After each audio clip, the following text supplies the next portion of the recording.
দাদা কোথা থেকে এসেছেন দাদা? দাদা আমরা দিনাজপুর থেকে আসছি। দাদা একটা প্রশ্ন করি, জি, প্রশ্ন করেন।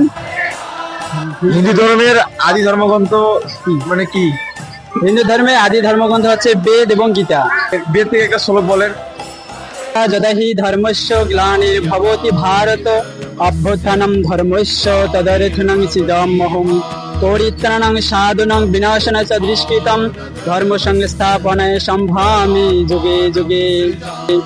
ভগবান শ্রীকৃষ্ণ বলছেন গীতায় যে যখনই পৃথিবীতে ধর্মের গ্লানি ঘটবে এবং অধর্ম পাপীরা বৃদ্ধি হবে, তখনই ভগবান শ্রীকৃষ্ণ এই ধরাধামে অবতার রূপে আসবেন এবং এসে অবতার রূপে এসে ধর্মিককে রক্ষা করবেন এবং পাপীকে ধ্বংস করবেন। হরে কৃষ্ণ দাদা। হরে কৃষ্ণ দাদা। অনেক ভালো লাগলো। ধন্যবাদ।